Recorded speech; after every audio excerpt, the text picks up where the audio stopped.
안녕하세요. 정문일진 황철중 대표입니다. 자, 이번에는 인디에프를 한번 보겠습니다. 인디에프. 대표님, 인디에프 어떻게 보시는지 한번 설명 부탁드립니다. 해서 하는 건데요. 종목 추천하거나, 그러는 건 아니고, 여러분들 지극히 갖고 계신 분, 관심 있는 분들 참고사항으로만 보시기 바랍니다. 자, 인디에프 지금 보면은 큰 그림부터 보게 되면 연봉을 한번 봐보겠습니다. 연봉. 90년대 초반에서부터 90년대 중반까지는 급성장을 하다가 그 이후로는 급락을 하면서 주가는 어느덧 이 거의 바닥 수준으로 와 있죠, 이렇게. 이 바닥인지 뭐 어떻게 될지 모르겠지만 아무튼 굉장히 많이 떨어졌고 2000년대 들어와서 주가는 이렇게 다시 올리는 모습을 보이죠. 그래서 여기서부터 한번 보게 되면 저점이 이렇게 그리고 그 다음 저점이 이렇게 그 다음에 저점이 이렇게 그래서 최근 2017년도부터 들어와서는 여기 1000원이라고 하는 요 주가의 움직임이 굉장히 중요한 자리로 이렇게 만들어가고 있죠. 그래서 2017년, 2018년, 그리고 2020년에 들어와서 이 저점을 확인하면서 주가가 이렇게 올라가고 있는데요. 지금 주가가 여기죠. 2021년 들어와서. 근데 최근에 보게 되면 2019년, 그리고 2020년, 그리고 2021년 여기잖아요. 전체적으로 보게 되면 저점 대비 이렇게는 올라오곤 있는데 그렇다고 해서 이거를 또 아직은 회복하지는 못하는 모습이죠. 올해 저점이 여기를 지켜냈던 1000원을 지켜냈다는 거 의미가 클 것이고 다음에 간다면 2500원쯤까지 반등하겠다 이렇게 보여지죠. 왜냐면 여기가 거래가 많았던 가격대가 2,500원이잖아요. 그러면 매물이 여기 하나 있기 때문에 여기 이제 소위 말해 벽이 하나 있는 거죠. 그러면 저점과 올해 저점과 그다음에 2,500원을 향해서 이렇게 내려오던 주가 흐름이 오른쪽으로 이렇게 돌아가는 우상향으로 돌아가는 그런 모습은 좀 갖춰놨죠. 일단 이렇게 주가 분석을 여러 가지 시각으로 분석을 하잖아요. 어떨 때는 차트 분석을 통해서 가격적인 이야기가 나올 수 있을 것 같고 지금 얘기하는 게 이제 그런 측면에서 나온 거고요. 어떨 때는 그 종목이 가지고 있는 내재적 가치에 대해서 이야기할 때가 있고 그래서 뭐 펀드멘탈 쪽을 생각해 보는 거죠. 그래서 앞으로 주가 전망이 위로 갈지 아래로 갈지 추이 같은 것을 살피면서 생각해 보는 주식 방법 분석 방법 이렇게 쓸 수가 있고요. 그 다음에 이슈 정보 그런 어떤 내용이 지금 포함이 돼서 테마를 이루면서 가는데 그게 지속력이 있고 앞으로 주가 전망이 계속해서 뭐라고 그럴까요? 실적이 가시화되는 부분이 있나 이런 걸 살피는 게 또 정보 분석이라고 하죠. 그러나 지금 이제 가격 분석을 먼저 이렇게 하는 이유는 기준을 잡기 위해서인 거죠. 항상 앞과 뒤를 봐야 되니까 주가는 항상 그 낭만적인 것만 볼 수는 없잖아요. 그래서 뒤로 갔을 때 대응해야 되는 차원에서 본다면 리스크 관리를 해야 되는 그런 측면에서 가격 분석은 의미가 있을 겁니다. 자, 그래서 수급 논리라든지 이런 걸 한번 같이 병행해서 보는 건데요. 자, 보겠습니다. 자, 월봉으로 넘어왔는데요. 월봉은 12개 봉으로 하나를 묶으면 연봉이 되죠, 연봉. 그러니까 1년은 12달이니까요. 그렇게 연봉의 파동을 조금 더 구체적으로 보려고 하는 거죠.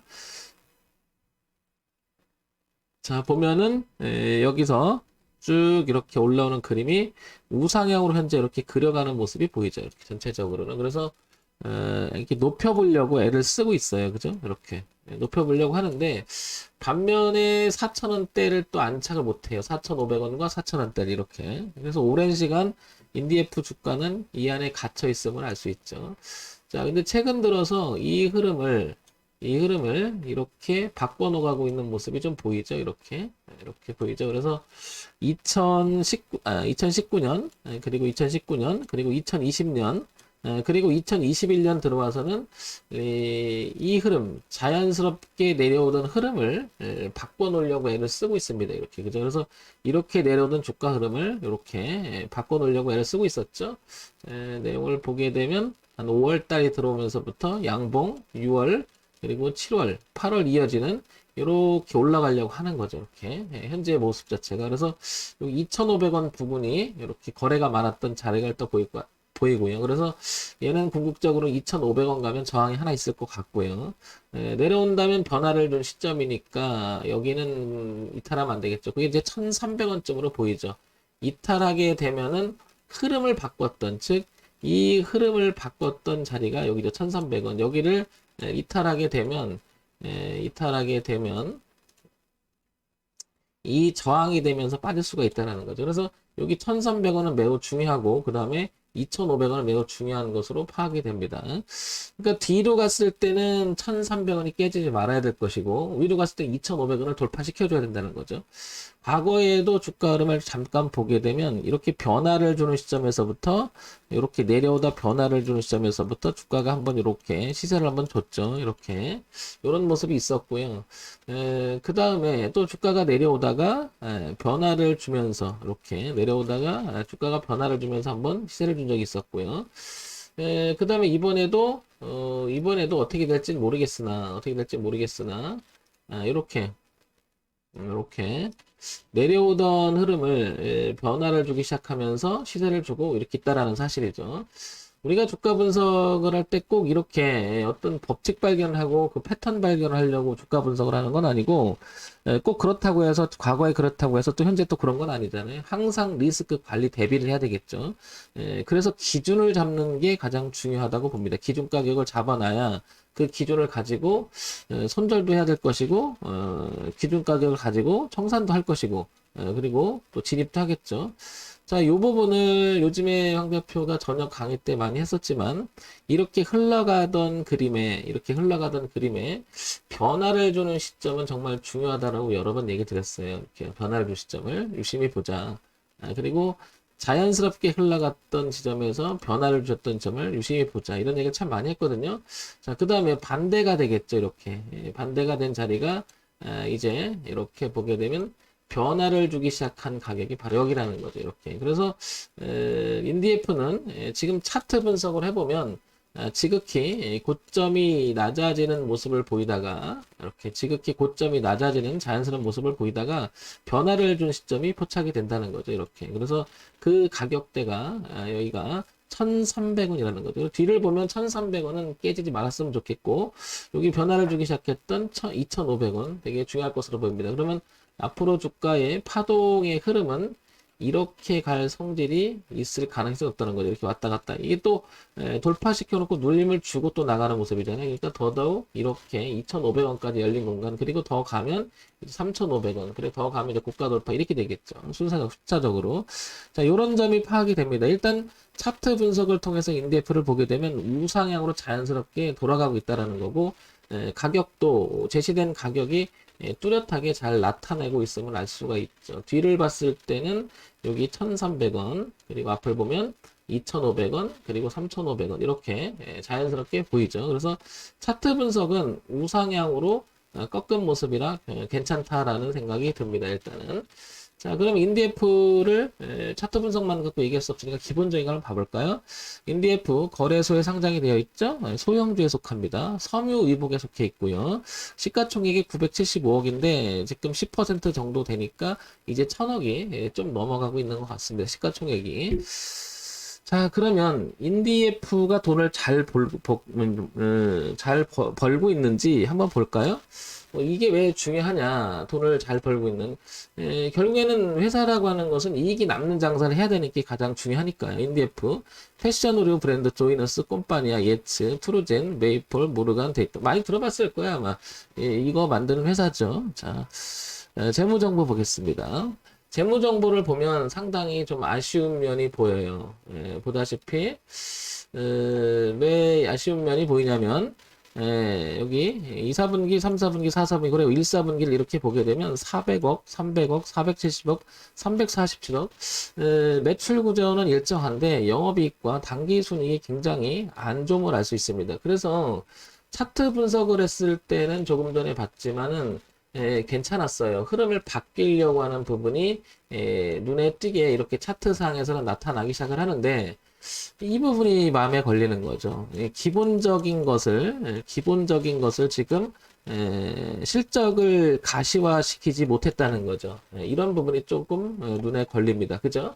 어쨌든 그렇다 하더라도 기대 가능성이 있는지를 또 봐야 되겠죠. 그러면 요거는 분기 실적인데 최근 연간 실적을 한번 보겠습니다. 연간 실적을 보게 되면 2017년, 18년, 19년, 20년을 이렇게 보게 되면 2천억, 1970억이, 2천억, 1,500억인데, 이렇게 떨어지고 있음을 알 수 있습니다. 그러다 보니까 여기는 조금 괜찮았다가, 영업이익과 당기순이익이 상당히 안 좋아졌죠, 실적이. 그러다 보니까, 작년에 웬만한 종목 3월에 저점을 찍고, 그 다음에 그 전에 가격을 회복하면서 웬만한 종목들은 이렇게 많이 와 있잖아요. 이제 근데 얘는 상대적으로 올라가지 못하고 처진 이유가 바로 이런 실적의 흐름 때문이 아니겠느냐 이렇게 분석이 되죠. 그럼에도 불구하고 지금 현재 상황에는 우상향으로 차트를 돌리려고 한다는 것은 무슨 내용이 있지 않았겠느냐 이렇게 보는데 그거를 다시 보게 되면 뭐 다 알고 계시겠지만은 인디F는 보다시피 이게 요 최근에 이슈가 되고 있습니다. 남북 통신 연락선 복원 후 한미 국장급 회의를 열리면서 남북 경협주에 모두 해당되잖아요. 이게 그래서 여기 수혜를 받고 그 기대감 때문에 지금 상승을 하고 있지 않겠냐 이렇게 보는 거죠. 그러면 이슈 분석을 통해서 보게 되면 여러분 어떻게 생각하십니까? 이게 향후 전망이 좋아질 것이냐 봤을 때는 일단은 그 문재인 정권이 아시겠지만 한 내년 3월 20일쯤이 대선이잖아요. 그죠? 그러면은 지금 8월이니까 9, 10, 11, 12, 1, 2. 한 6달 남았는데 정권이 어떻게 될지 모르겠지만은 지금 정권이 이어진다면 분명히 이런 이야기는 계속 좋을 텐데 조금 불안한 감이 있죠. 그러나 아마도 좋은 쪽으로 흘러갈 가능성이 높죠. 지금 분위기나 보게 되면. 그러면 이 부분이 수혜를 볼 가능성이 높다고 생각하니까 지금 주가가 들어온다고 판단이 돼요. 그죠? 자, 그런데 혹시나 그래도 모르잖아요. 혹시나. 이게 또 틀어지기 시작하면 또 순간 또 틀어지잖아요. 이래서 우리가 이 변수 때문에 주식 하기가 힘든 거잖아요. 이 부분이 쭉 보면 그 얘기가 지금 계속 나올 겁니다. 그죠? 쭉 그 얘기가. 자, 그러면 저는 이렇게 생각을 해요. 어떻게 생각을 하냐면 통합적으로 한번 보겠습니다. 이렇게 보게 되면 일단은 이 흐름을 바꿔놨습니다.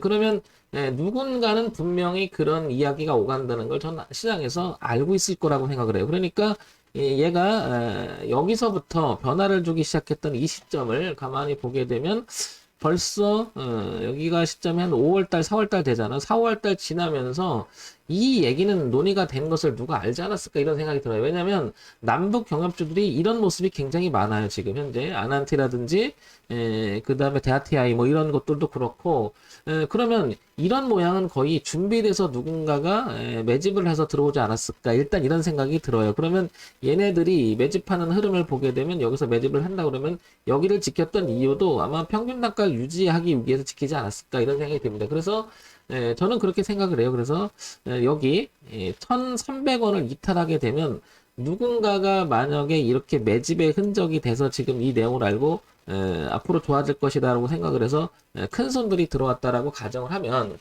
1,300원이라고 하는 자리는 무너지면 자기들이 지금 가지고 있는 단가의 훼손이 될 가능성이 높지 않을까요? 그런 측면에서 보면 1,300원만 깨지지 않는다면 얘는 계속해서 인디에프는 2,500원을 향해서 일단 가지 않을까 생각이 돼요. 여기 오면 당연히 이 매물벽들이 많잖아요. 이걸 이제 헤쳐나가면 다시 한번 이렇게 더 솟구칠 수는 있겠죠. 그래서 지속적으로 남북 경협주가 제되면서 기대가 되면서 만약에 열린다고 하면 분명히 이 회사는 좋게 영향을 받을 거야 아마. 그래서 지금 그것 때문에 아마 들어오지 않나 이렇게 생각이 됩니다. 과제는 뭐죠?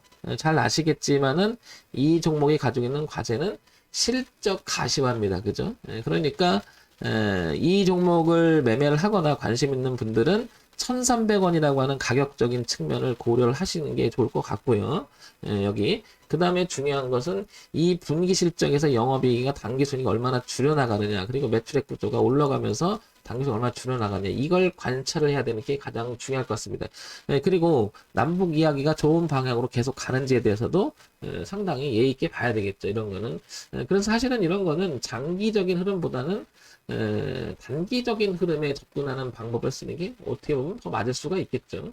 그러나 주가라고 하는 것은 모르잖아요. 저는 이제 이 부분을 보게 되면 여기 2,500원을 넘어가서 안착을 하게 되면 이건 이 고가를 갈 가능성도 되게 높다고 봐요. 왜냐면 이게 살아난다는 것은 이 너무 안 좋았다는 거죠. 이건 근데 누구나 다 알고 있었잖아요. 그죠? 알고 있었던 왜냐면 공개되는 공시니까 이건. 그러면 이게 개선이 된다고 하면 주가는 오히려 후발대가 되면서 이렇게 급등을 할 수도 있지 않겠네 이렇게 보이는 거죠. 그래서 지속적인 관심이 필요하지 않을까 생각이 됩니다. 그냥 단기적 관점보다는 얘는 남북 이야기가 좋은 방향으로 가기 시작하고 그 다음에 내년에 뭐 대선이 어떻게 될지 모르겠지만은 이어간다면 더더욱 좋겠죠. 그래서 다시 한번 정리해서 얘기 드리면은 1,300원만 이탈하지 않으면 지금 1,840원이잖아요. 추정해 보면은 여기 1,300원만 깨지지 않는다면 그러면 다소 주가는 좀 출렁거릴 수는 있겠지만 이것만 안 깬다면 2,500원까지 열려 있다. 자, 이런 점을 참고해서 보시면 도움이 되지 않을까 싶습니다. 그리고 얘는 내용이 계속 좋은 얘기를 흘러가면 2,500원보다는 여기 얼마냐면 3,500원대까지도 열린다고 보여져요. 왜냐면 근데 아까도 말씀드렸지만은 이 연봉의 흐름을 보게 되면 이 주가는 여기를 연봉을 다시 한번 봐볼까요? 이 차원에서 보게 되면은 여기가 그 전에도 안 간 건 아니죠 이렇게 그죠? 근데 여기 3,500원인 자리까지는 왜 열리게 되냐면 이 매집하는 흔적이 되면은 분명히 이렇게 들어서 끝나진 않을 거죠. 내용 있는 걸 갖고 끌어갈 건데 여기 그래서 3,500원까지 다시 정리해서 얘기 드리면 다시 정리해서 얘기 드리면은 1,300원 그리고 2,500원 그리고 3,500원까지 이렇게 이런 가격대를 기본으로 해서 1,300원을 리스크 관리 가격 기준으로 보시면 도움이 되지 않을까 싶습니다. 정문일침 황철중 대표였고요. 좋아요, 구독, 그리고 알림 기능 부탁드릴게요.